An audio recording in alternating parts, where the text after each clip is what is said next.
to you define sin. Isaiah, I think, may have done it better than anybody.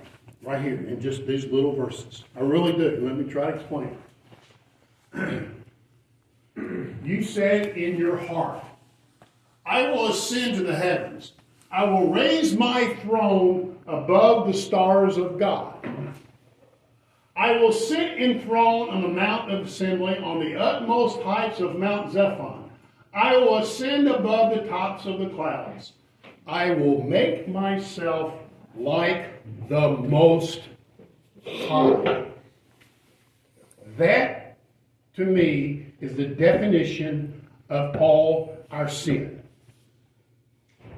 And it clarifies anything you've ever wondered, what were Adam and Eve doing, and what is sin all about? Why does God keep talking about this sin? And it's right there. But it's in language we don't speak. Okay? Let me try to explain it. I may accept, and I'm going to talk in this paragraph, okay? So if you get tired of listening, just read the paragraph. There are many reasons I believe God and in His Son, Jesus Christ. One of them is very simply, look at the stinking wind. This cannot be a mistake.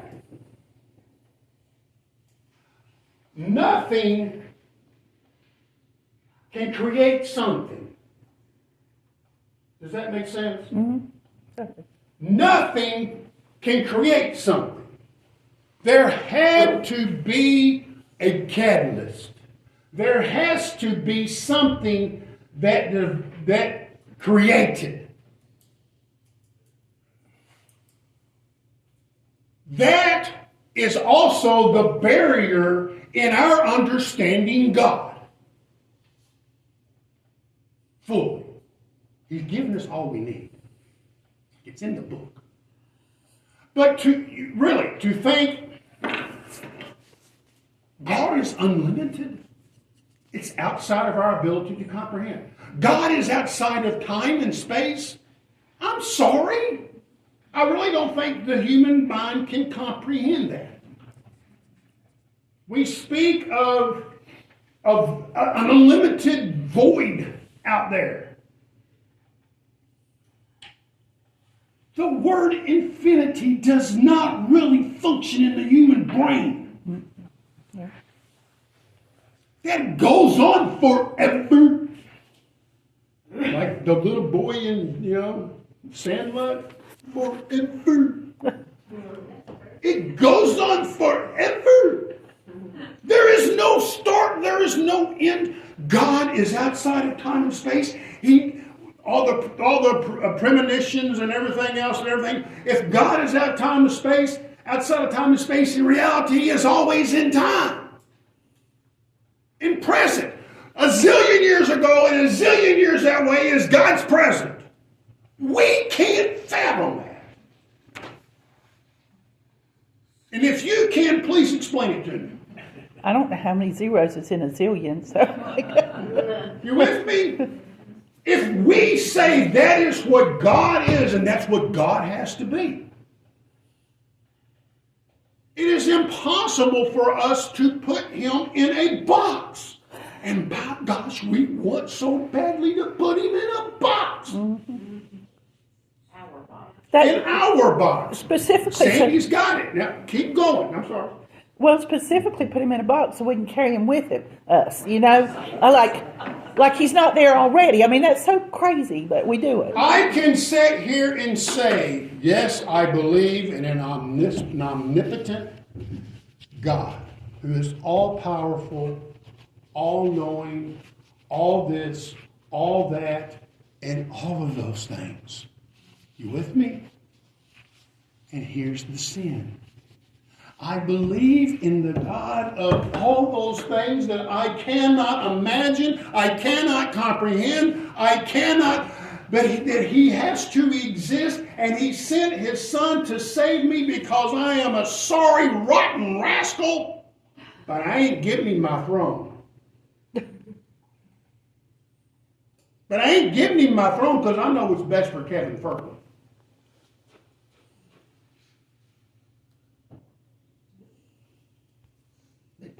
Point made?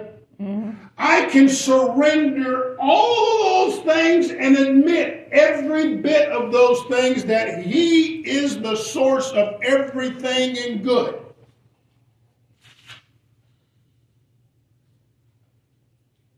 But I'm still sitting on my throne.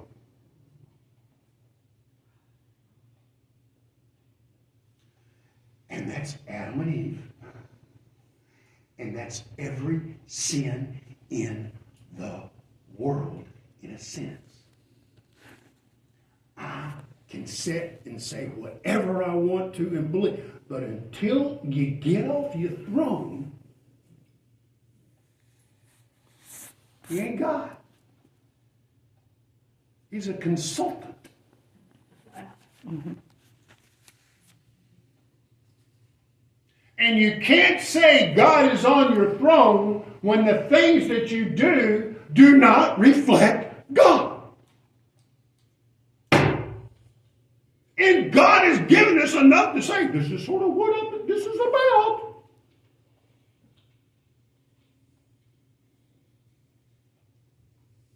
And that's Isaiah. The nation of Israel and Judah had not put him. They would not get off of their throne. They worshipped him.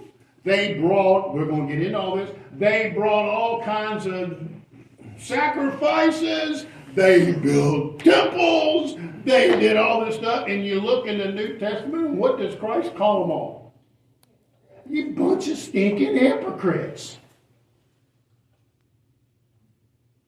Isaiah hits us right where it hurts.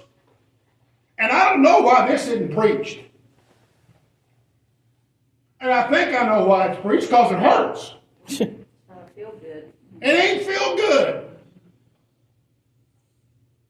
There is a truth that in that one that I said, is that really... Where is it? God is not lying here. Now, I'm not saying they're not going to have problems, but let's just stop and think for a minute. In life, if you go through life living basically a life that God instructs, honest, fair, trustworthy, blah, blah, blah, blah, blah, throw the financial world away for a second, is your life pretty much blessed? Yeah. We can't see that because we see life as what? Number one, me. Dollar bills. That our value is placed in something that has no value. It really doesn't.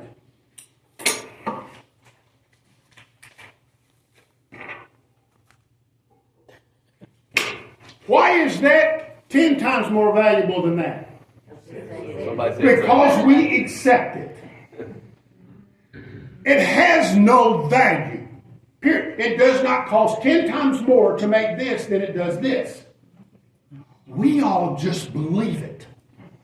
I don't know if we believe it. We just accept it. And you stop and think about it. We have put so much we don't even know what money is anymore. It's just numbers in an account. And we chase them like crazy. Because we won't get off our throne. That's like what I think. It doesn't matter what is right, just, peaceful, good, helpful to mankind, beneficial. It matters not. It only matters I ain't getting off my throne. And we see throne as power and dollars.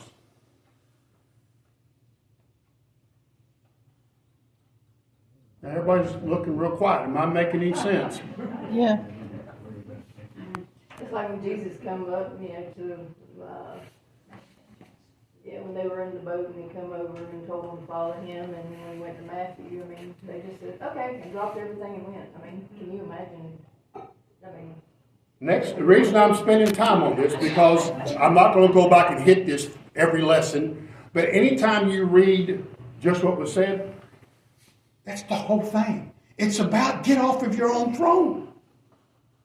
Because of the sin, I will make myself the most high. That's it right there. I will make myself the most high. I will say I worship you, but I ain't getting off my throne. It's like the scripture about money. It's not money No. that's evil. It's the love of money. The love of money comes from you being in charge, sitting on your throne. And it's what you do with it. It's like everything in life. It's what you do with it that matters. All right, have I made my point on that one? Yeah. I think submission is a hard word. Well, sure. A submission is dumb. I'm weak. I'm weak. And all Christ talks, the second thing he talks about besides money, the first thing is humility. Humility was not a virtue. We say it is, but we don't believe it. I mean, turn on the news and tell me where you see anything that looks you humble. I mean, not getting into politics, but I'm just asking, where do you see anything that looks humble? Moving on. Isaiah was written more than 700 years before Christ was born. New Testament writers recognize the prophecies of Christ. We've talked about that. We did this just a few weeks ago here in class where Christ, his first statement was he quoted Isaiah. Okay? The Spirit of the Sovereign Lord is on me because the Lord has anointed me to proclaim the Spirit. He sent me to the blind and the brokenhearted. This is when we were talking about justice. Remember that? He went to Nazareth where he had been brought up, and on the Sabbath day went and he read out of Isaiah and he wrote it down and he said, today the Scripture is fulfilled. So Christ identifies himself back to this prophecy. Why all those prophecies? I think we forget this one, especially as Christians. God wanted Israel to be aware. He wanted Israel to know. And so he writes it down again. Why did he want Israel to know? Because they were the chosen people. God is not going back on his promise. He didn't want them to miss. Okay, then you got this weird line in Matthew where it says, after Jesus was born in Bethlehem in Judea, the southern part, during the time of King Herod, a wicked dude, Magi from the east came to Jerusalem and said, where's this guy? Where's this king that's going to be born? Who's doing it? And we saw his star. Now, what is in there that we just miss at Christmas because it doesn't make the story sweet? It's about the killing of the kids. Well, he's getting ready to kill the kids, but before that, this part right here.